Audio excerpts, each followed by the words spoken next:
We are live on YouTube and Facebook, and we are live on Instagram. Hope everybody's doing great. Crystal is driving right now. Actually, no, she's been traveling. I think she's actually at her destination now. So it's just me today. So sorry, y'all. You don't get to be blessed with Crystal's presence. But got YouTube and Facebook here, got Instagram here. So we're going to start the discussion off with a topic called the cephalic phase of insulin response. So this is an interesting topic. Basically, in a high level view as to what this is your body releases insulin with the anticipatory taste, smell, even sight of certain foods, or just eating in general, the thought of eating, even like chewing gum. So, what's interesting is people, especially in the keto space, they're constantly wanting to know how certain foods impact their blood glucose levels because, in a sense, blood glucose, poor connection, hopefully in a sense, correlation between blood glucose and blood insulin. So as blood glucose levels rise, your body releases insulin. That insulin helps shuttle the glucose into the cells to be used as energy. So it makes sense that depending on how high your blood glucose levels are, that has a correlative effect to your body's ability to release insulin. And in the keto space, we all talk about how having this spike in insulin is not advantageous for a variety of different factors. So we try and keep insulin pretty baseline, pretty even keel, pretty steady. Like insulin is good. It's designed to do what it's supposed to do. So we want to have insulin. We don't want to like mitigate and have zero insulin like some people assume for some strange reason. But we just want to keep it in check. We want to keep it at a solid even keel level. So what the cephalic phase of insulin response is basically if you eat a food, say you eat a bowl of rice and you want to kind of not have a massive spike in blood glucose because that would probably elicit a massive spike in blood insulin. However, you eat these ketogenic foods that have pretty much a very minimal release of blood glucose or minimum spike in blood glucose, like a lot of the sweeteners, especially like the xylitols, the a lot of the artificial sweeteners like sucralose, acetylsulfame potassium, ACE-K. A lot of these sweeteners have a very low GI score, so they're not really going to have a big spike in blood glucose, and you would think that they would also not have a very relevant spike in blood insulin. However, due to this cephalic phase of insulin release, a lot of these foods and sweeteners and even anticipatory sight smells and et cetera, can elicit an insulin response in the absence of foods or in the absence of caloric foods.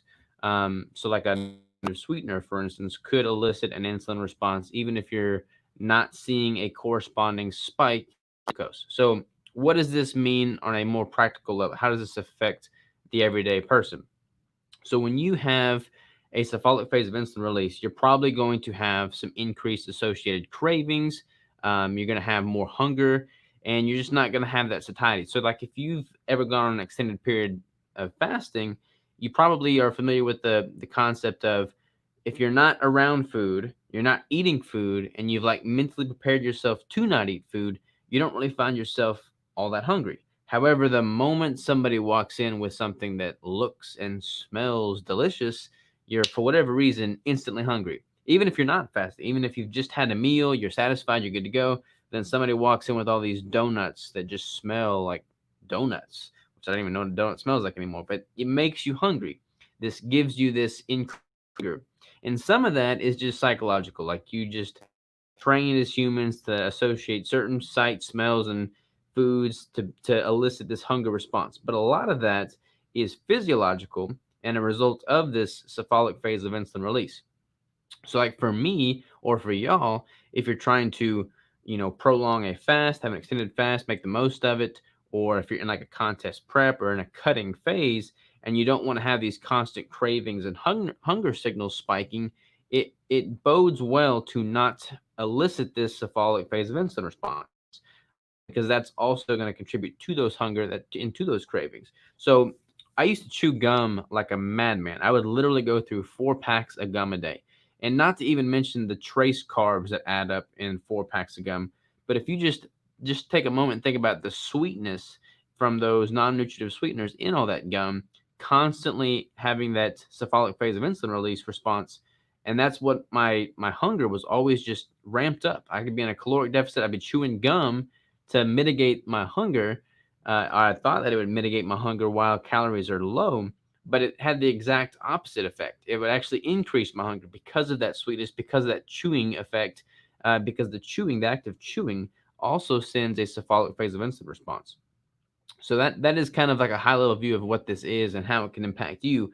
That's why I'm not really a fan of like constantly stimulating, uh, your jaws and chewing through gum. That's why I like having a bunch of sweetened beverages throughout the day, even if they're 0 calorie. Like if you're gonna have a Zevia, I love Zevia. Don't get me wrong, but if I'm gonna have a Zevia, I'm gonna try and only have those around my mealtime and not just constantly throughout the day. Because let's say I'm doing a 2 meal a day approach to my nutrition frequency or my meal frequency, but then all throughout the day I'm having these Zevias.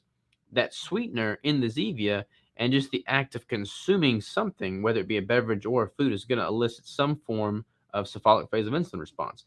That release of insulin causes more cravings, causes more hunger, and just kind of defeats the purpose of quenching that hunger in the first place. So that's my 2 cents on how that can impact you based off of what your goals are, whether that be to, have a fast, have an effective extended fast, or cut down and kind of be in a caloric deficit and not be just constantly pained with hunger cravings. So there's that. Now, let's dive into some of the listener and viewer questions. Brandon Knight, what's up? Happy Wednesday from snowy Colorado. What's up, Jake? James says, howdy. Howdy, James. Patricia, do you feel? Do I feel what? Patricia? Moderate protein is better. Do I feel moderate protein is better? All right, so this is a very involved question.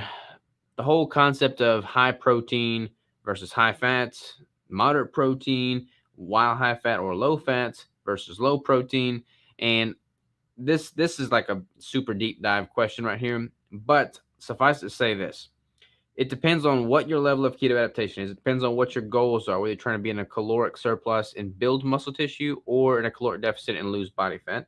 And it also depends on, the variety of factors, your age, your training, a lot of things. A lot of people just assume that protein should be a fixed number. Like they take your lean mass, they plug that into some generic calculator on the web and they say, oh, you got 150 pounds of lean mass, your protein intake should be an equal 1-to-1 ratio of that. So you should be at 150 grams of protein a day, and that shouldn't change.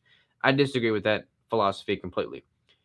Like everything in life, there's always a fluctuation depending on all the other variables. So what your goals are, where you're at in your level of keto adaptation, what you're trying to feel, what you're trying to perform like, those all could impact the amount of protein you should be consuming on a day-to-day basis. There's never any static variable in the body, so it makes sense there shouldn't be any static variables with regard to nutritional macros. Randall says, what's up? He just says, sup. What's up, Randall? Any chance on eggnog brick? I actually do have some eggnog ingredients for a brick that I could make, but I don't know if eggnog is like a very widely appreciated flavor. I feel like eggnog is like some people really, really love it, but that percentage of people is very, very small. So I don't know if the brick would do that well. But I do have some amazing flavors in the works. Sarah says, I'm not sure if this is off the topic, but yesterday I had a snack at 4. At 7, my glucose was 90. At 10:30, it was 120. I didn't eat anything after 4, nor was I around food. Why might this be? So you didn't have anything. What about stress? Sleep? Did you have anything that was like very stimulatory during that window? That could all definitely cause a spike as well. It's going to be kind of hard here because I'm alone and Crystal's not here to do Instagram, so I'm not going to try and neglect any of my Instagrammers here. What's up? Daryl says, hello, Robert. We'll get that link to my spreadsheet out to you tomorrow. Thank you, sir. Keto Mary says, I'm still rooting for chocolate cherry or strawberry cheesecake. By the way, Keto Mary 71. It's your birthday from a little birdie that today is your birthday. And if that's the case, happy birthday. And please forgive me for being a terrible coach and not saying it earlier. So happy birthday to you. Let's see here. It seems like the new thing is high protein, low fat to lose body fat. Yeah, it definitely seems like that is the thing. And I'm 100% against this whole philosophy of high protein, low fat to lose body fat. There's just a lot better ways to go about it. There's more efficient ways to go about it. There's more sustainable ways to go. Like this is literally, this whole high protein, low fat is literally what I left when I was pre keto in the traditional bro dieting bodybuilding ways. Like everybody did, very, very high protein, very, very low fat. And depending on where they're at in a contest prep, they would, have their carbs at either high or low. But this is literally what I ran from because it's ineffective. I mean, it's not ineffective. You can definitely lose body fat. It is effective, but it's not efficient and it's not optimal. It's not what I would recommend. And it's sad to see all the keto space, which had their stuff together when they had the higher fat ratio, deviate completely and like almost forget what keto is in a sense. And I'm not trying to be like this painted into corner of, oh, Robert, he's the high fat guy. But it's weird to see so many people that would benefit from high fat totally going to the mainstream high protein simply because that's what a lot of people are saying in the space. So I am very much not so on board with that concept. Sarah says, don't normally get glucose test. Thank you. You bet. Try to get like a CGM. CGMs are super cool because then you can kind of see how your glucose changes throughout the day. James says, I would love eggnog. All right, so we got one in favor of the eggnog there. But a less number of insulin spikes per day is best. Correct. Yeah, I do not. You don't really want a whole bunch of spikes throughout the day. Like you're going to have somewhat of a response even on a ketogenic meal without carbohydrates. Like insulin is there for a reason. It's not a bad thing at all to have insulin, but you got to try and opt the release of that insulin and be strategic in how you go about it. Brandon Knight said, I would try one. Well, I think everybody might try one, but I don't know if it'd be popular. Michael says, I use super creamer in the AM, then don't eat until the PM. Never felt hungry in AM. How does the dawn effect play in? All right, so good question, Michael. The dawn effect basically shows that when you first wake up in the morning, so like your hormones are doing all kinds of things as you sleep. Your growth hormone spikes right before you wake up. Your cortisol is elevated right when you wake up, and your blood glucose is typically higher first thing in the morning. That's why, like, if you first wake up, roll out of bed, take a blood glucose test and a blood ketone test, you're probably going to see lower numbers than you would if you lower numbers on the blood ketones, higher numbers on the blood glucose than you would if you were to wait an hour or so to take those blood tests. Now, that doesn't necessarily mean you should wait an hour before taking those blood tests. I personally like to test first thing in the morning so I could see how the dawn effect is impacting those numbers, with the understanding of those numbers would probably look better in another hour or two. That's before I have any coffee, before I even have water, just before I have anything. So the dawn effect is totally normal, totally natural. Now, you still want to be within a healthy range. Like if you're waking up and your blood glucose is like 200, that's not good. But if you're waking up and your blood glucose is like 90 or even 100, but then another hour or two goes by and you're like 70 or 80, that's not an abnormal or bad thing at all. All right, let's see. Let's check my Instagram over here. What's up, y'all? What's up? What's up? And so it is your birthday, Mary. So happy birthday to Keto Mary 71. Spiking is okay as long as you come down to baseline quickly, correct? And spiking would be above 140. So 140 is a pretty significant spike. When I'm training with a CGM, and training is going to elicit a blood glucose response as well. My blood glucose probably about 30 minutes into training, into the completion of training, is normally trending around the 115 to 125 range. But it never goes that high from food alone. From food alone, my blood glucose never really goes above 100. But here's the thing. Blood glucose does not have a direct correlation to insulin. So you can't really look at your blood glucose and know with a definitive, certainty that what your blood insulin is going to be, because there's not like a one-to-one trade-off or anything there. Eventually, hopefully, blood insulin like test meter, that would be awesome, and that would be a lot more insightful than just the blood glucose alone, but we don't currently have that just yet. What percent of plants do you eat? I have plants on occasion, but that means quick started DSK on Monday for a second time. Has the philosophy changed? I do CrossFit 5 to 6 days a week. Nope, it should still be solid. We redid the entire website, and it's much more up to date now, and everything's much more user friendly. But the philosophy is all still there, so you should be good to go with the CrossFit. Keto Mary says the 140 number comes from the ADA. Ignore it. That's not a good blood glucose number in any circumstances. Yeah, that's definitely higher than I would ever like to see it. Steven says, I know you've dabbled in higher protein, etc. Yeah, I've dabbled in higher protein. I was protein prior to keto. And it all just depends. Like I've got some clients that respond really, really well to protein relative to fat. Not really higher protein relative to fat, but higher protein in general. And that's always going to fluctuate too. Like depending on what your body fat percentage is, that can also impact how your body absorbs and assimilates that protein. The cool thing about what I do in my protocol is that I start people off at the baseline and then I titrate protein up and fat down. And then I can figure out what their individual threshold is because there's no cookie cutter. Look, this is your weight, this is your age, this is your stats. Boom, this is the proper protein intake for you. That doesn't exist. It's constantly going to be fluctuating, and it's going to be totally dependent on you as an individual, your lifestyle, age, your sex, your training, everything. So allowing people to go through that titration period to figure out what their individual bodies to and their psychological body, like their mind, what they prefer, that all matters. So there's not like any, set in stone number for anybody. All right, let me take some of these YouTube ones here. Where is the missus? She is in Oregon right now, I believe, seeing her father. When you say high fat, what is the percentage about? Like over 70, 75, 80? So I tend to always perform better when my fat ratio is definitely north of 70%, preferably around the 75 to 80%. I notice that's my cognition is much better once it's north of about 76, 77% as well. I'll take 2 months supply. 2 months supply of the eggnog. Going to Randall. My Dawn effect numbers are always higher. That's why I work out first thing in the morning. Yeah, I work out first thing in the morning as well. I like to get it knocked out. Marjorie says, I've honestly felt more hungry after my first meal in the day, which is about 1,200 calories. I might have bulletproof coffee at 7 a.m. My first big meal doesn't happen until noon. Yeah, so I've honestly felt more hungry after my first meal. So the interesting thing about this, let me talk about this for a second. I've noticed that drinking your calories, like in the form of a fatty bulletproof coffee or something of that nature, keto coffee, that has a more satiating effect to me than if I was to consume that same amount of calories with the same breakdown in like a food form. So the chewing aspect really does stimulate hunger.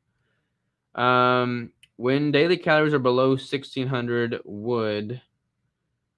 I'm assuming there's another part of that question. I don't see the other part of your question, Brandon. Could you post that for me? Michael says, you mentioned a reworked 8-day split. Will you be publishing new videos? I will, but I actually took like a month. I'm in the middle of that month of just intuitive training right now. So I'm going to revamp my 8-day split, but it won't be until after my 1 month stint of just intuitively training will be completed. You're clear as a bell. Well, thank you. I'm using a camera instead of my actual computer camera, so that should be good. Happy to hear Crystal is visiting her dad. This is such a great subject. Thank you for sharing your expertise. You bet, Kathy. I appreciate you for tuning in. Charlie and Jody says, what day and time is your presentation this weekend during the Proper Human Diet event? 12 noon, I think. Or 12:30, something like that. I'll make a post about it, but it's 12 or 12:30 Central Time. But I'm super excited about that. Let's see if I can get caught up here on Instagram. All right. We require blood glucose even in ketosis. Standard is 120, 150 daily, likely far higher for training. If keto adapted, what percent do we need? Since gluconeogenesis is inefficient and raises cortisol, thus dropping testosterone, it's better to... Is there a final part of that question, Eye of the Tiger? We do have blood glucose, obviously, even in ketosis. I mean, a normal circulating level of blood glucose is necessary. Like if your blood glucose just tanks, if we have no blood glucose, we go hypoglycemic, and that's obviously not a very, very good thing. If you're keto adapted, and like I did a 5-day fast a couple weeks ago, about a month or two ago now, and my blood glucose got as low as 37 milligrams per deciliter, I believe was the lowest I clocked to that, which is pretty freaking low, but I felt amazing. I do feel like once you've become deeply fat adapted and your body's efficient at using fat and ketones for fuel, you can tolerate a much lower blood glucose without near the adverse effects that you would experience if you were never keto adapted in the first place. But I don't necessarily recommend everybody go to 37. That was kind of an anomaly with my fast. I guess I'll see how I do with the onboarding where the protein goes up and see how it goes. Yeah, don't be afraid to have the protein going up so you can see what your body responds best to. Um, I don't have time to listen to the MeatRx interview you did. What are the new takeaways? So that was the first time I'd spoken at MeatRx. So a lot of it was kind of an introduction into me, but also, how I did these ratios, like how I formulate these different phases in a competition prep. It wasn't a super long interview though, so I would definitely tune in. But it was basically like talking about how to do this protein threshold, how to establish that individual threshold, how to titrate it up, how to titrate it down to figure out what ratios you respond best at. What are your thoughts on fat surging? What is fat surging? Is that like a fat refeed? I would assume that's probably what it is. Fat loading, fat refeed. As far as my thoughts towards it, it's totally contextual. It depends on what your goals are, whether you're trying to lose body fat or build muscle. But I do ketocaloric refeeds, which are a surge in both protein and fat in the later phases of my competition preps. And those are very effective. Okay, where am I at on here? My current caloric intake is below 1600, and I notice OMAD has been very satisfying. How often should I do OMAD? Every day, every other day? I would not eat. I would not eat. I would not. Let me restart the sentence here.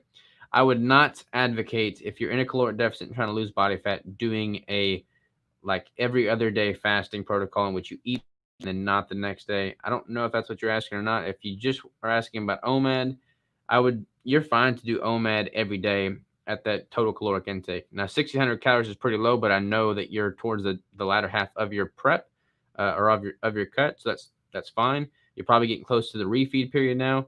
But yeah, having an OMAD approach is totally fine. When I do OMAD, I still have a fatty coffee in the morning, but that's the only thing outside of the OMAD. The high protein ratio has helped me tremendously during the reverse diet phase. I would virtually stop eating because I was so full. Yeah, and see that's the thing too. Like if reverse dieting, that's going to have a different set of rules that are going to apply than like in the latter half of a contest prep.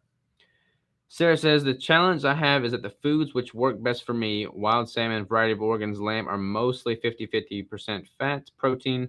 So that is consistently my macro breakdown.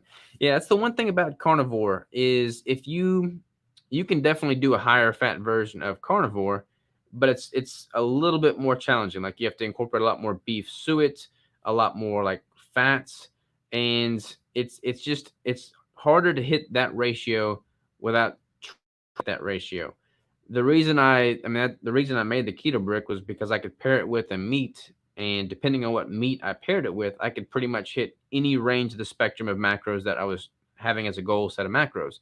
So like if I'm wanting a higher fat ratio, then I can pair a brick with like a 75-25 ground beef. If I want a leaner ratio, then I can pair a brick with like a 85-15 or even a 90-10 ground beef.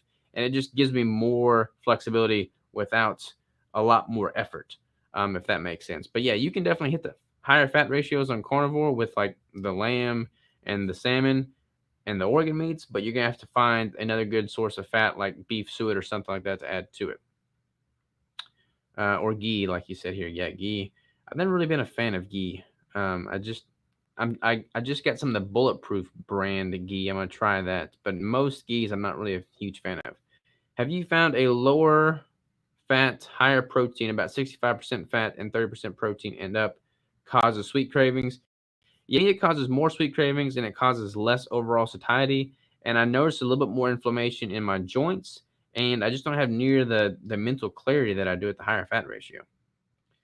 Randall says if you melt a brick into a cup of almond milk, then refrigerate it for 3 or 4 hours, it can be whipped into a mousse. I still prefer drinking it hot instead of refrigerating it. That sounds amazing, and I would never have thought of that, so I'm going to have to give that a shot for sure. And looks like Ida is going to as well because she thinks it sounds delicious. I totally agree. All right, what about Instagram? Okay, here. If you plateau on keto, what is the next step? So I could dive super deep in any of these questions that require more than just a short answer. But if you plateau, you want to change something. Like if you're trying to cut body fat and you have like your macros set, and you don't change your macros. If you have your training set, you don't change your training, and you're pretty much just using time as a lever. But time can get boring. So try to manipulate and elicit some response. So either change your macros a little bit, change your training a little bit, incorporate a new style of training, do something different so your body has reason to adapt and adjust and thus break that plateau. Why are you fasting if you're a bodybuilder? I asked about advantages of fasting for building muscle, even with refeeds of Lane Norton and Dr. Stuart Phillips, protein expert on Twitter.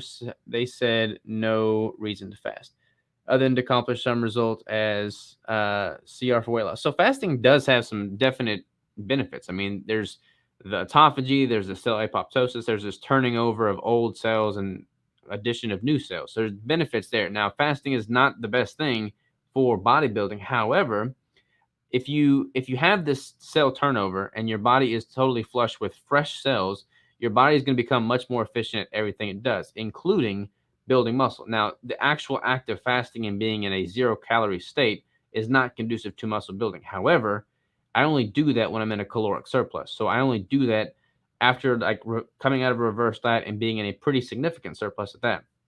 So I'll be at a surplus, and then I'll do like a 5-day fast or a 3-day fast or 2-day fast. I don't do them very often. I do them very, very rarely, honestly. But if I have that cell turnover during that period when I can afford to, being in a caloric surplus, and my body becomes more efficient as a result, the net gain is going to be much more advantageous to my bodybuilding goals than just that finite period of not having that caloric intake to build muscle tissue, if that makes sense. All right, let's see here. You're using diet then for your main fat source. Any other sources from a 4-legged animal? Yeah, I mean, like beef suet, like I was talking about earlier, is a very fatty source, and that's from beef, which they have 4 legs. You went to 35 blood glucose on a 5-day fast. Wow, yeah, it was pretty freaking low. I think 37, not 35. I think that's all the questions on Instagram. I use my immersion blender to do it. I think I've got an immersion blender. I'll have to give that a try, Randall. Appreciate the insights, man. All right, y'all.